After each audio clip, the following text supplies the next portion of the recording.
You're listening to a stage talk titled Revealing the New Bellingcat Toolkit with the Bellingcat team. This week we were joined by my colleague, Johanna Wild, and volunteer members of our new Toolkit project. Our previous Bellingcat Investigations Toolkit, created on a Google Sheet many years ago, became a staple resource for newsrooms, researchers, and NGOs. But it was riddled with issues, from a lack of descriptions to broken tool links. Johanna and a team of volunteers took on that challenge and have now launched a new online investigations toolkit for everyday use.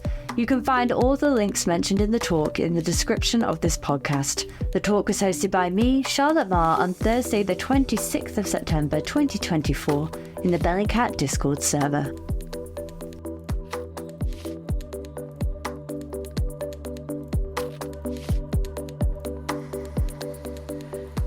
So hello, thanks for joining us in this stage talk. Today I'm joined by my amazing colleague Johanna Wild, who is recently a 2024 Nieman Berkman Klein Fellow at Harvard and currently heads our investigative tech team. We're going to be speaking today about her project for the fellowship, repurposing our popular online investigations toolkit for the modern researcher. This project truly was a collaborative effort and continues to be. And Johanna may be joined on stage during this talk by some of the volunteers who have supported that work, but no pressure, guys, if you're listening in the audience. Johanna is more comfortable with her camera off, so this talk will not involve cameras, but we will be demonstrating the use of the toolkit by sharing our screens, as hopefully all of you can see. As we talk, please put your questions in the chat and I'll ask them as we move into the Q&A section. Please note that it will just be myself, Johanna, and possibly a couple of volunteers that appear on stage. All of the other questions we'll be taking in print form in the chat on your right-hand side of your screen. I'll be quiet now, though, and pass the mic to Johanna to give you a lowdown on what the updates to the toolkit involve. Johanna. Yeah, hello, everyone. I'm really happy to be here. And I will talk a little bit about our very new toolkit today. And a little bit of background information first. So Bellingcat has had a toolkit for many, many years. I don't remember for how many years, but we actually had like a simple Google Sheet. And in this Google Sheet, we have listed various tools that are super helpful for open source investigators. And they were already categorized, right, according to categories like maps and satellites or social media or people. And we used this toolkit quite a lot, also in workshops, but also the wider open source researcher community has used it quite a lot. But it was always difficult for us to keep this thing up to date because tools change all the time. Some tools don't work anymore. New tools come up. So we always struggled with this. And then I recently had the chance to do a fellowship. So I did a fellowship, a Nieman Berkman Klein fellowship at Harvard University. And I really wanted to use this time to understand why, despite our toolkit, despite many other toolkits that are out there, it's still difficult for open source researchers to find tools. And the thing is that I had already focused on this question earlier with Bellingcat, and I had done surveys, and these surveys had clearly showed me that researchers really struggle to find tools. So 80% of the people that we surveyed, they said, okay, I don't know how to find tools, or I find them, but it takes me a lot of time. So this process has always been difficult for people. And I wanted to understand why. And that's why I did, together with the students' time, 40 interviews with open source researchers and asked them, okay, why is it so difficult? And how do you actually find tools? And less surprising, they told us that they often use Google, right? So often people just Google maybe the area of research they are trying to work on, or they even try to imagine how a tool might be called. But it's still not always working. So despite the majority of people using search engines to find a tool, this often really doesn't work because people don't really know what to type in. And even if they get a list of results, they often have no idea what these tools are really capable of. So the top priority thing that people do to find tools doesn't work, which is quite sad, right? And there are, of course, various other things that people use to find tools. And one thing that usually works really well for researchers is to just read blogs. So there are many open source research blogs out there, but also different websites that present tools, and also just to read the research of other people and to see, okay, do they maybe mention a tool that they use during the process? So this has been mentioned by people as very, very useful. And on top of that, especially in the last 2 years or so, newsletters have come up because, we can see that specifically since Twitter has been taken over by Elon Musk, people have turned more to newsletters, and open source researchers who share tools, they also started more and more newsletters because they wanted to become a little bit independent from what has been Twitter. So there are various tools, ways to find tools, and some of them also work. But still, what people told me, and which was quite interesting, is that nevertheless, even if you found a tool somewhere, let's say you found it in a newsletter, the moment you do research, you often don't know or don't remember where you found this tool, right? You might have seen something in a newsletter, but you don't remember even in which newsletter, or at least in which edition of the newsletter. And people still feel lost, right? Because they have a vague idea, okay, there should be a tool, I heard about it, but I don't find it via Google. And I really don't remember how it was called and what exactly it did. So that was really interesting, that it's still difficult. And what I personally had assumed is that toolkits could have a place there. So if you remember a tool, some vaguely, but you don't know where it was, you could just go to a toolkit and to find it there, maybe. But what I learned is that people don't do this. And that was really very surprising for me because there are so many toolkits out there, not only our own previous toolkit, right? But also other organizations have toolkits, and also individual researchers often make available their own toolkit, which is great, right? But nevertheless, it just doesn't help somehow, right? And one thing that I really found so surprising is when I ask people, okay, so what do? You are doing a research at the moment, and you either know there is a tool out there because you heard about it and forgot which one was it, or you hope there is a tool out there. What do you do in this case? And what people told me is that they just usually leave the screen and contact people they know.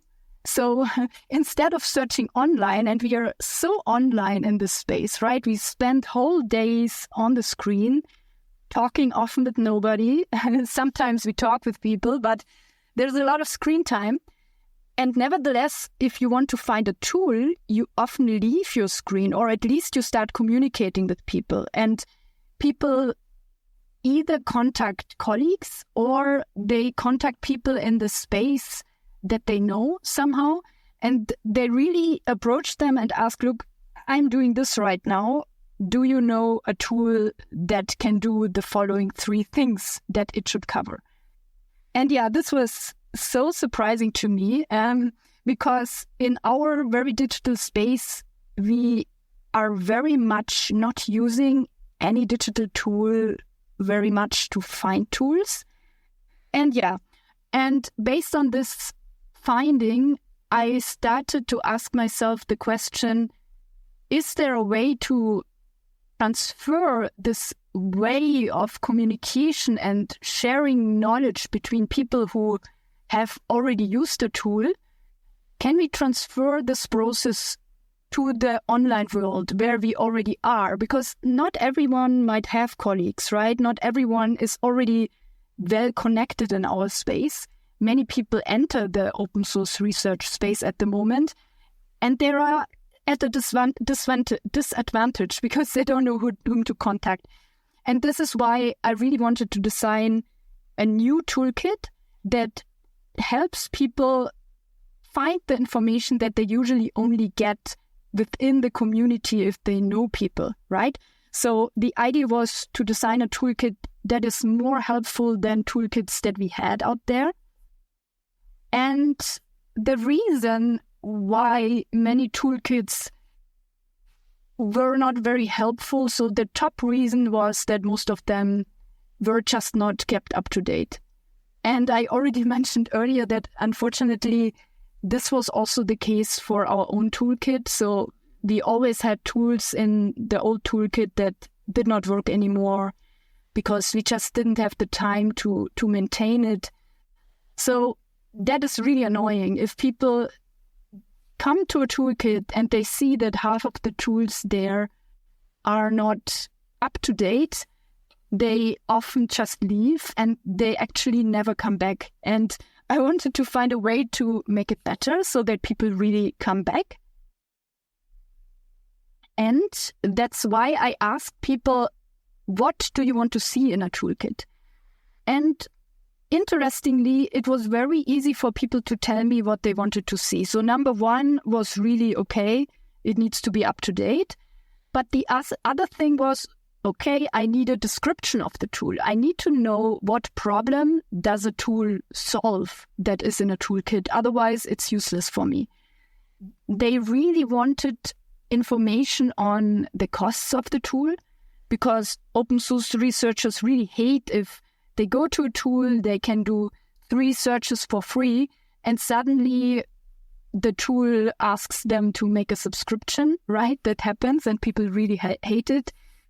Open source researchers also want to know how difficult is it to use a tool, right? What requirements does a tool have? So do I need to have a phone number to use it or not? What limitations does the tool have? So what can it do and what can't the tool do? And also important, any ethical considerations around this tool. And they want that it links to either guides on how to use this tool and also on articles, on research articles on that shows, okay, what can I even do? What type of research can I do with this tool?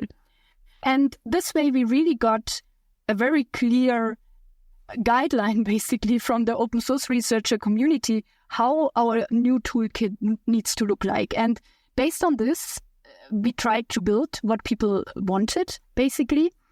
And we have a toolkit that still has categories like in the past, right? In our previous toolkit, like it has categories like maps and satellites. And in this category, it lists various tools.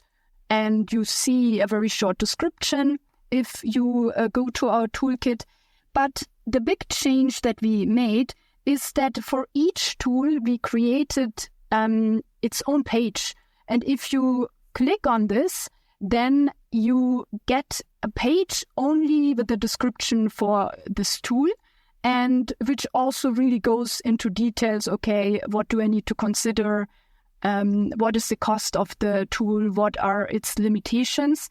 And the special thing is also that since it's so difficult to keep such a toolkit up to date, we clearly saw that we need to involve the wider open source researcher community, right? We really need to do this, and we need to work together, and we need to have several people, as many people as possible, who all contribute to the toolkit. And that's what we are trying at the moment. So we work with a group of Bellingcat volunteers, and they write these tool descriptions that we have in our toolkit, and they also keep these descriptions up to date. So if they describe a specific tool, for instance, Wikimapia, then they write a description. And if something changes with the tool, they go back to their description and update basically, the information that comes out and is new. And that is really where we put most of the work in this toolkit, and where we hope that we will provide way more information over time, right, in this space. We also have today volunteers here, and I will ask them to talk a little bit about their experience just in a little bit. But before I do this, I just want to show you show you one other thing that you can use, or you can see it if you go to our toolkit. And that is an AI search. So we have an AI search feature in our toolkit. And if you click on a search box that you find on the page, you can ask the toolkit questions, right? You can, for instance, ask the toolkit, okay, can you suggest me a tool to search Telegram? Okay. And then it suggests you, hopefully, the Telegram tool descriptions that we have in our toolkit. And what is important to understand is that this AI search really is there to find content from our toolkit. So we don't really want that our AI search searches elsewhere online. We have thought about it a lot, but it's not our goal that it includes or works based on information from everywhere. So it's really focused on the content that we have in our toolkit. But nevertheless, one can experiment a little bit. And for instance, at some point, I asked our AI search a little bit more detailed questions. So I asked, okay, I'm an open source researcher. I have never done a geolocation. I found a picture on Instagram that shows a destroyed house, but I really don't know where this house is. And the house on the picture casts clearly visible shadows. What tools can I use to geolocate this image? And what is the exact research process? And the answer that I got in this case is, of course, not perfect. But what our toolkit did, or the AI search interface, showed us a list of several tools that you might consider. For instance, in that case, it suggested, okay, try out the Bellingcat OpenStreetMap search tool. And it also provided a bit of basic information how to use the tool. It suggested, for instance, Instagram location search tool and another tool called GeoSpy. So just as an example. And it really brought up the texts that the toolkit team has written, right? So that's the goal of it. And then it brings you to the toolkit, the descriptions in the toolkit. So if it tells you something, then you can click on the sources that are listed there, and it brings you to the detailed description. So that is the gist of it. Of course, you can, if you're interested in AI search, many people are at the moment, you can get more creative. And you can also just go to ChatGPT or Perplexity AI or whatever you use, and you can just experiment a bit. And I also did this, and it's actually fun to do it. So, for instance, I used Perplexity AI, and I asked the same question, right? I'm an open source researcher. I have never done a geolocation. I found a picture on Instagram that shows a destroyed house, but I don't know where this house is. And then I give also the toolkit. So I tell Perplexity AI in this case, okay, go to the Bellingcat toolkit and answer this question. And the result was quite similar in the sense that it also suggested me a few tools like the OpenStreetMap search tool and the Instagram location search tool, a few others like Google Earth and shadow analysis tools, right? But the difference is really that it is more diverse in the sources, because Perplexity AI also links out to sources and gives you information, okay, what are the sources? And here I could clearly see it was also going to certain articles on the Bellingcat website or on the Bellingcat YouTube, right? Which is not so much the goal of our integrated AI search. So feel free to experiment, but it can help. It can really help to get an idea what type of tools you can use. But it's not the case that it can really help you with your investigation. You still need your own open source research investigations. And it can just give you a little bit of inspiration, or maybe if you really don't know where to start, a few ideas. But also don't overestimate the AI search feature that we have. And our toolkit is collaborative, right? So that is really the goal that we have, that it's not only something that I write or maybe 3 Bellingcat staff members write, but we really want to include the wider open source research community and to make it a space that makes sense for all of us, because we don't yet have a space. There are good toolkits out there, but I haven't seen toolkits that really have the description of a tool in such detail and that also inform us about limitations, how much does it cost. And to make this work, we need to work together. Nobody can do this alone. Also, we cannot do it alone. So, and that's why you can contribute to this toolkit in various ways if you're interested. So, for instance, we have a feedback sheet and we can link it below. And if you want to give us feedback on the toolkit, that is super useful because we are constantly developing it. And we want to know what works and what doesn't work. And we also want to open several times a year a sheet where you can suggest tool descriptions yourself. And we are quite strict in what we accept and what we don't accept, but you're very welcome to submit something there and we will look at it. And the other option is that you can also apply to become part of the Bellingcat volunteer community, and we can also add a link to that there. And if you are accepted to this program, then you can become part of the Toolkit group, but you can also participate in various other projects that we have there.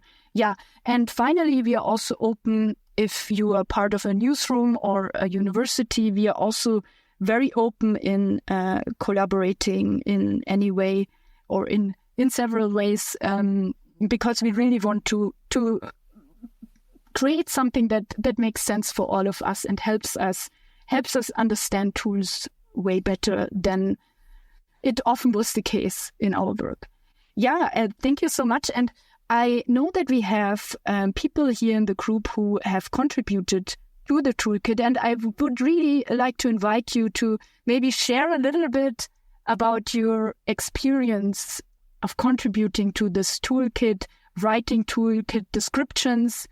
What experience did you have with this? Thanks so much, Johanna. Thank you so much for that amazing explanation. I wanted to ask, is the AI search bar, is that currently powered by OpenAI, ChatGPT, or is it powered by something else? It's powered by OpenAI, but it's really focused on what we created here, right? It's focused on finding specific descriptions and text from our own toolkit so that it makes it easier for us to find our way through the toolkit. So use it like that. But it's powered by OpenAI. One of your volunteers has just requested to speak, so I'm going to invite them to the stage. When you come on the stage, if you could just give yourself a little introduction, however you want to be represented, and then, just talk about your experience. Thanks so much. Yeah, thank you. So hi, thanks for letting me talk, and thanks for giving me the opportunity to work on the toolkit with you. So I'm Martin.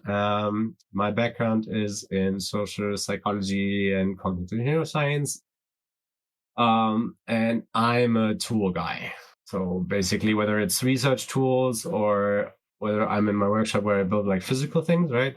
I love tools. And I came to work on the toolkit through my tech fellowship at Bellingcat, where we are still working on testing a nice tool that can be used for chronolocation. In terms of toolkit tools, I focus more on social networks, right? I'm looking how people influence each other or anything that you need to get to the center nodes or center people, influencers of a disinformation network, for example, right? So these are the tools that I prefer, and the fellowship opened a lot of new exciting opportunities for me. I've taken courses. Shout out to GAJN Global, and I'm also teaching students at my own university using open source data. So my approach to the toolkit is that I want to help Bellingcat and the wonderful OSINT community by picking a set of tools that fit nicely together and that I can become an expert in over time. So yeah, while not all of the toolkit descriptions that I'm maintaining are quite there yet, others are very detailed. And that's because, as Johanna explained, we have priorities, right? There are amazing tools like InVid, for example, that have incredible capabilities, and they've received a lot of funding, but they don't advertise because they're basically NGO-funded tools that where a lot of work. InVid is a little browser extension that you can and should have for just basic all you need for fact checking in one little package. Not all of it, but most of it. But they're free and they're useful, and everybody can use InVid, right? It's vital to get tools like this not only in newsrooms but in classrooms as well, right? Because fact checking will become more and more important. So these are on the top of my priority list, and then there are tools which are easy to use but cost a little bit, but will allow you to quickly do a little research into information channels and where they're from and whom they're connected to. And yeah, these are important to me as well, because believe me, learning to program your own Telegram monitoring tools can be very frustrating. So I always try to speak to the person who's most likely to use a particular tool. And tools that give you the most bang for the buck, they're on the top of my priority list. And then there are other tools that you can apply in a broad range of scenarios, and they're incredibly powerful, and they're also free, like open source, like Gephi, for example. But you need to bring a set of skills already with you. And so while they're also, while I'm also like really enthusiastic about finally finishing the Gephi toolkit entry, they're for me they're a little bit less important and less to my heart than InVid, for example. Yeah. Thank you so much. I wanted to ask, how much time does it take you per entry in the toolkit? How much precious time are we stealing from you when adding tools to the toolkit? Oh, that very much is that very much depends. Like really, I can make a toolkit entry in like an hour or two, right? But for other toolkits, for example, like I'm working on the Obsidian toolkit, for example, or Obsidian, if you haven't heard of it or if you don't use it, it's a huge note-taking tool. And of course, I can't give you screenshots with my own private note-takings, right? Because like they contain information that I don't want everybody to read. So or I have to create data sets for other for Gephi, for example, like network data that can't really have or contain personal identifiable information. So these can take many hours or days. Oh, definitely many days. Thank you so much for your time on that. Johanna, if someone is joining the volunteer community and wants to get involved with the toolkit production, what kind of resources do they need? Kind of who are you looking for in regards to the toolkit maintainers? What do they need to know and be good at?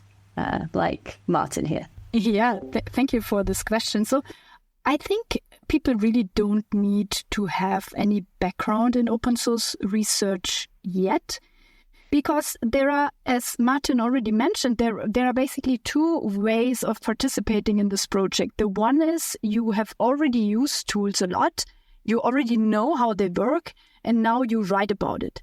This is definitely the approach that is faster, right? Because if I use a tool on a daily basis, it's way easier for me to write about it too, because I have already seen what limitations it has. When does it work? When doesn't it work? Do I think it is worth paying for it? So I have background information already that I can include in my toolkit description. But we also see that we have many people who have not yet so much experience, and they just use the task to write a description about a tool to also learn by themselves. And I also notice this for myself, because I'm the one who is reading through each single description before it goes online. And often it is the case that you have used the tool and you think you know the tool. But by reading a description by someone who has tested it and who has spent a few hours only focusing on this tool, you still learn a lot of new things. So many tools I knew, I was completely surprised that it has certain features I had no idea. And I think if a person is completely new to the field, of course, you have to put a bit more effort into it, right? But it's completely possible. So I feel that I like this project because it's very open to people from various backgrounds. And I think this is also exactly what we are as an open source researcher community. It's not the case that there are only journalists in this field, right? There are people from various backgrounds. Some don't use many tools usually in their work. Others use a lot of tools. But everyone is welcome and brings in a different perspective. And the different perspectives are really also reflected in how people look at a tool. And that's what I find so exciting. So we don't have one style of toolkit descriptions, but every description is different. It follows the structure that we have, but everyone comes with their own perspective. And I think that makes it way better, honestly, compared to the case if the Bellingcat team and the staff had written all the descriptions themselves. It brings various perspectives into this space, and I think that's exactly what we need. And it also makes it then easier, at least I hope, for people who are new to the field to understand what a tool does and what it can do. Absolutely. We had a lot of people in the chat agreeing with you there. Sultan Life says, when you use a tool on a daily basis, you may have forgotten how someone who doesn't would search for it. I myself am very guilty of that. And Sarah says, I love newbie perspectives and extremely experienced perspectives. You can get a great understanding of tool learning curve problems from new users. Martin, you put a comment in there. Do you want to say that loud? Yeah, sure. Why not? So the Obsidian toolkit, for example, I think it's live technically. It's just not done yet. I use it all the time. So I'm good with that. And reversely, I've worked a lot with Gephi, for example, as well. But again, to get a comprehensive toolkit with images, it's always a different story if you want to really take out all the personally identifiable data and make a mock data set and still show the reader what it can do in our context, right? And so for that, it's really cool to have a mock data set that has that you and I could have, and not just some. I had a nice Gephi data set about squirrels, for example. There's good examples often, but specifically for OSINT. So yeah, if you have a good OSINT fake Gephi network data, shoot it my way. I wanted to ask, was there a consideration for those using the toolkit to highlight those tools that might need specialist knowledge? For example, coding know-how. Have you come across a lot of open source tools that require coding know-how, and how have you kind of flagged those within the toolkit? I can code a little bit. As a cognitive neuroscientist, you have to analyze your own data all the time. So I'm quite familiar with, but then you get to hurdles, right? You get from the little bit of data transformation to all of a sudden having to run a Docker container. And that for someone who's not an InfoSec or is not a developer, that can be quite daunting. And that takes a little bit. And yes, I have crossed these thresholds. I think it's different for everyone, but the main tip that I can give is just try, ask for help. ChatGPT, by the way, really great for tech support. My main use for it, tech support. But yeah, yeah, and maybe to typing. Yeah, Okay, maybe to add. Okay, yeah. Yeah, maybe to add, we don't clearly mark, okay, this is only for people with a technical background, because it's really difficult to give a specific level. So we have a section in the toolkit that is called level of difficulty. And there we basically have 5 levels of difficulty, with the number 1, very easy to use, and number 5, very difficult to use. And each person who writes a toolkit description chooses one level of difficulty. And we try to define these levels a little bit. So every tool that is a command line tool, which requires people to know a little bit to use the command line, is at least level 3 in our ranking, right? So it cannot be lower than level 3. But yeah, we are still experimenting with this, because what we found is that it's really difficult to give information on the level of difficulty of using a tool, because different people see it very differently. But we have a little bit of a ranking system there, and we will also continue to experiment, because it's really difficult. We have people in our community who are completely technical, right? Who come from a technical background, have a technical perspective on how to use tools. But we also have people who are great researchers, but who don't have any technical knowledge. And every person has a different perspective, as I already mentioned.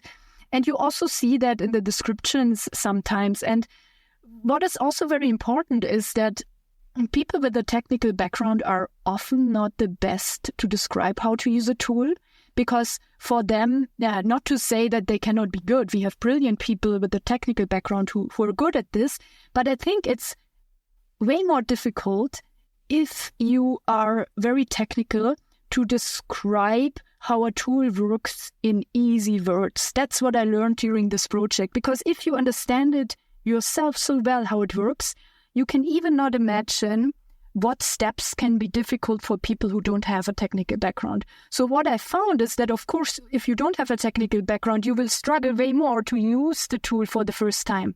But once you do, you can explain it much better, because you have struggled through all the steps and it's still very fresh in your mind. While if you have done the thing for 10 years, you're even not aware anymore where it can get difficult for people. Yeah.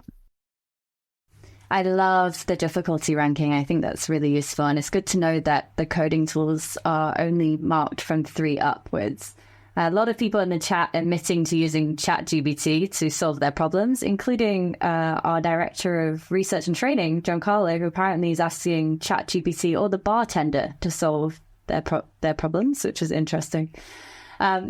In terms of inclusion, you've mentioned that you want people to suggest tools for the database. In terms of inclusion criteria, what clarifies a tool as being okay for the database? What characteristics are we looking for? Yeah. So what I know from previous surveys and talking with many open source researchers is really that, especially in the journalism communities and the human rights researcher communities. And these are basically the communities that I had in mind when designing this toolkit, because there are many sub-communities in the open source researcher space, right? There is the intelligence world, there are people in the military world, there are many people analyzing open source data, working at companies, risk management, and so on. But the groups that I had mainly in mind are journalists and human rights researchers. Not to say that I don't want that the toolkit is not for everyone else, but these specific groups have the challenge that they often don't have much funding, right? And the specific challenge is that we have many open source researchers who work alone. They work in their free time on topics or the journalists and human rights researcher communities who cannot afford expensive licenses to tools. And that's why the clear focus of the toolkit is on free-to-use tools. So that's really the focus. But we also decided that we still want to include some paid tools that are just very relevant in our space. But we really don't want the toolkit to be mainly for paid tools, because that would make it very inaccessible for the community we are in. And we are in a community at Bellingcat. I did a survey. It's a little bit outdated a few years ago, but at that point of time, half of our community did open source research in their free time. The other half, roundabout, right? It's not exact data, but the other half had a job in this area. So this is a very interesting environment that you don't find in many spaces. And I really want that the toolkit is accessible to everyone, also to people who do this in their free time. I would say other criteria, the relevance should be there in some way. We are really open to different tools, but it should really have a clear application to open source research, right? Because we are in a space that is also overlapping with data analysis tasks, with traditional journalism. So it's sometimes also not easy to draw the line. Where does our tool space start and where does it end? But yeah, that's the people, at least, and the communities I have in mind, or had in mind, still have in mind when I designed this toolkit. It's always possible to suggest, right?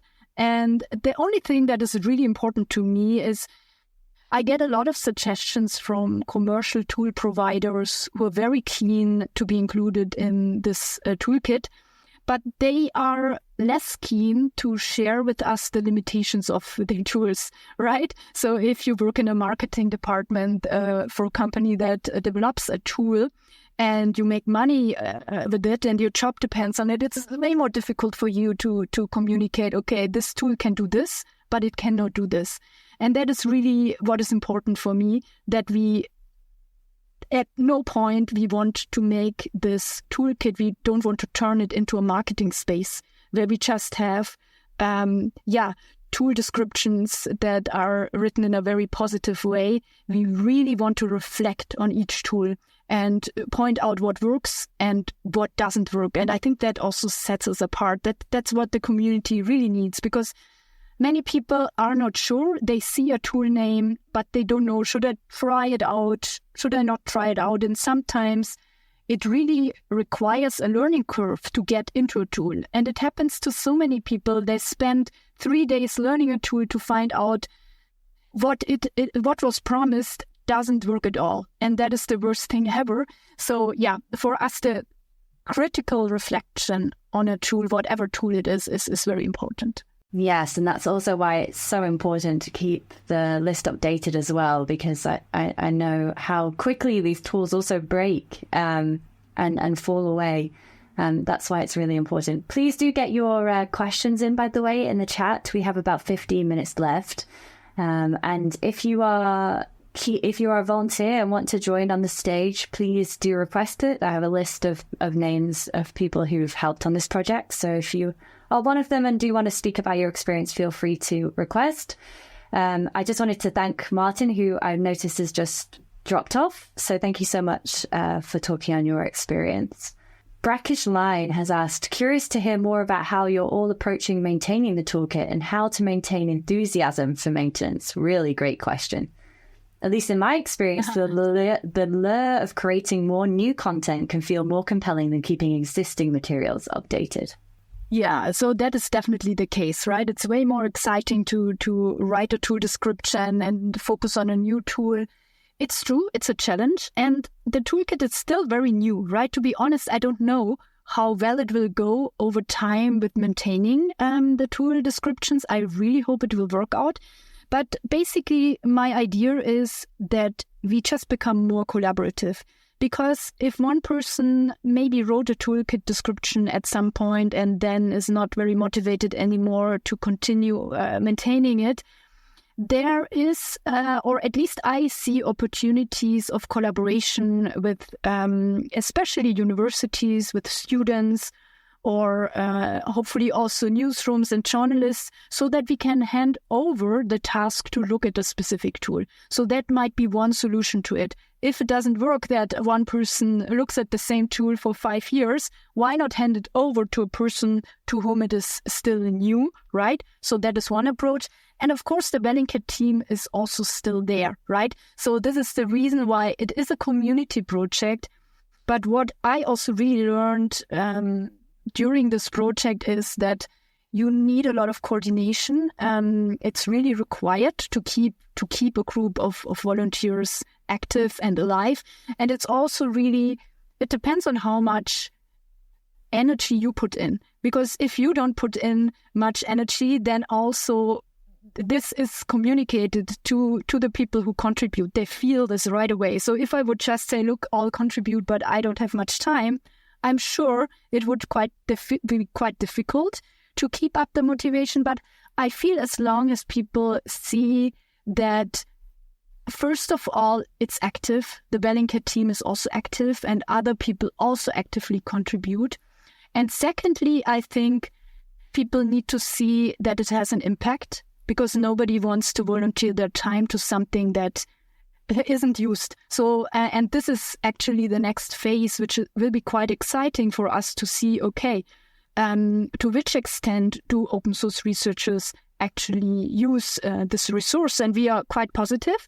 But yeah, I think that will also define a lot of the success and also influence a lot how motivated the community will be to put a lot of effort into this toolkit, because it is a lot of work, right? But we definitely feel it's worth it, because we feel it's something that was simply missing in this specific form. And even us with our old toolkit, which was used a lot, right? It was used a lot, but even our old toolkit couldn't provide the depth of information that we have here. And I really hope that can also help all of us generate energy and motivation for this project, including Bellingcat staff, but also the wider community who is invited to contribute.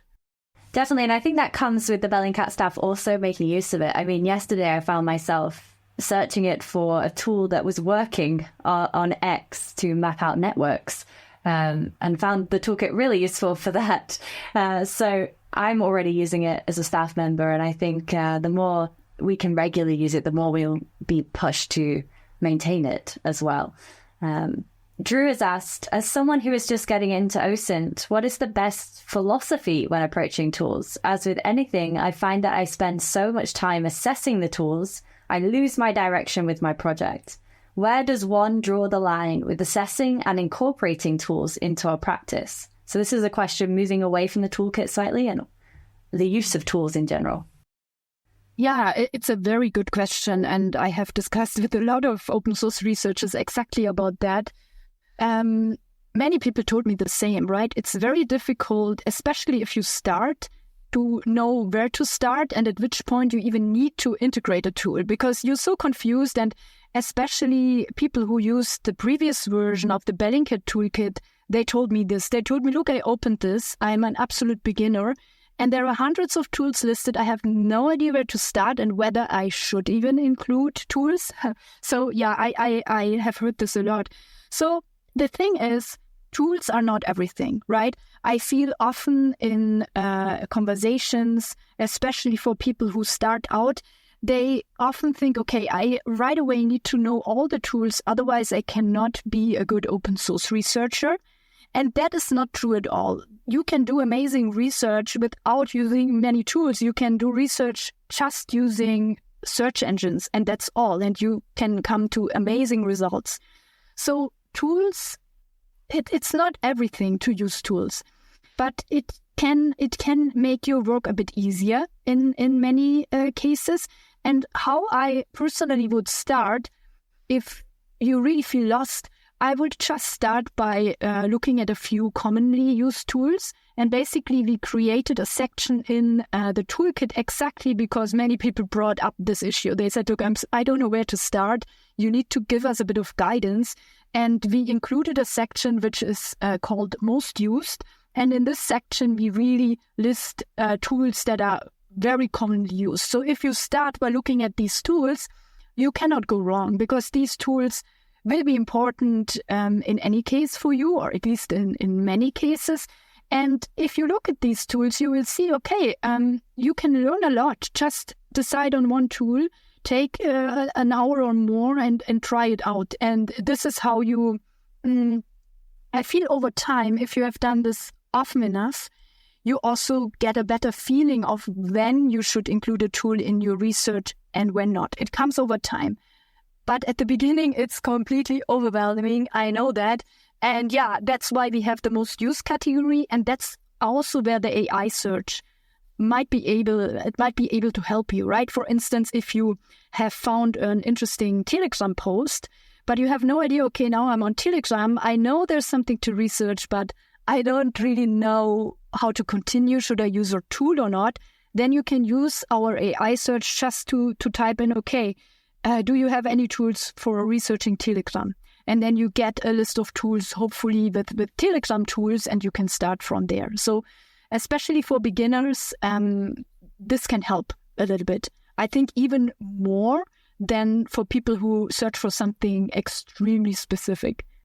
Absolutely. Tristan's actually put in the chat, +1 to tools aren't everything. I remember when I was fairly new to Bellingcat and asked Eric what his favorite tool and most useful tools were, and he just said Google, which is amazing and True, yeah. Very true. A lot of people are saying that they used to use the old toolkit and they're loving the new version. So I just wanted to take this opportunity to thank everybody who's worked on the project, yourself included, and all the volunteers who I know are listening as well. So thank you so much for adapting this. We've only got about 5 minutes left, and I wanted to ask you, moving away slightly from the tools, because this toolkit it doesn't just contain tools, but it also contains resources. And I wanted to ask you about the decision to also include those and how those are also going to be kept updated in regards to the safety resources and the education resources, etc. Yeah, so basically our resources section is also something that we just took over from our last toolkit. So we had for a long time guides and handbooks, and we have a great section also, or a great link to a document that lists a lot of academic research for open source research, and the academic world loves it. So we have a few things that are not specifically tools, but that can help people either get insights into academic research, but also into learning maybe how to get started. So we have a section guides and handbooks, and we really want to continue adding every type of research every type of research that can help us learn more about either open source research overall, right? Or about specific aspects of open source research. And we will definitely keep this up to date as we can. What we have in there at the moment, of course, links like the verification handbook. Maybe you might have heard of it. It's a really great resource to learn more about verification and approaches to it. We also have linked to online courses, for instance, or a YouTube series that can help you learn more about open source research.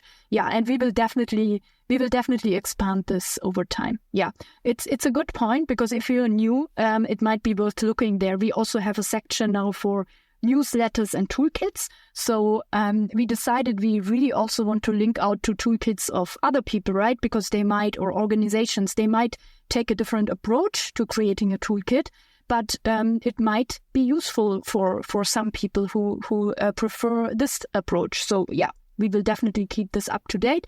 And we also have a section about how to stay safe while doing research. I have to say, at Bellingcat, we are not the super experts at security topics, right? There are organizations out there that fully focus on that. Bellingcat, that's not us. We of course try to keep ourselves safe, but it's not our core expertise. But yeah, we will also keep this section up to date and try to add whatever we come across in terms of, okay, what can help us to maybe not need to look at images full of blood on a daily basis. When should I use a VPN and things like that. Amazingly useful. Just as a final recap, how can people get involved with the toolkit? Where can they find the links to the forms? How do they submit suggestions? Yeah, so we have either in the toolkit links to the form where you can try to make suggestions to contribute and suggest tools and write descriptions. And we also have an article on the Bellingcat website about the toolkit, which we can link below. And there you find all types of links to how you can contribute. You find a link to a feedback form, and we really love to have your feedback. Don't be shy to give us also harsh feedback and make clear suggestions, because it really helps us improve over time. And we are still developing and improving this toolkit, right? Having or maintaining such a toolkit, it's not something that ever stops. So it's an ongoing work. So feel free to make suggestions. Let us know what doesn't work and what works. And you also find a link there to how to apply to become a Bellingcat volunteer. So you find all these things there. And we also have an email address specifically for the toolkit, which is toolkit@bellingcat.com. So quite easy. Feel also free to reach out via this email address to us. Incredible. If you want to learn more about the volunteer community as well, feel free to ask myself, Giancarlo, or Victoria, who's currently typing in the chat, and we can tell you a lot more about the volunteer community as well if you want to learn more. Thank you so much, Johanna, for joining us today and going through the toolkit, giving us the ins and outs. It's been fabulous listening to you talk about the project, and thank you again to Martin for joining the volunteer. We'll be back in 2 weeks' time with another stage talk. But until then, I will see you around the server. Thank you so much, everybody. Thank you. Thank you for listening to the Stage Talk. If you'd like to catch a Stage Talk live, where you can ask the guest questions, join the Bellingcat Discord server by visiting www.discord.gg/Bellingcat. The music you've heard is titled Dawn by Newer Self and is courtesy of Artlist.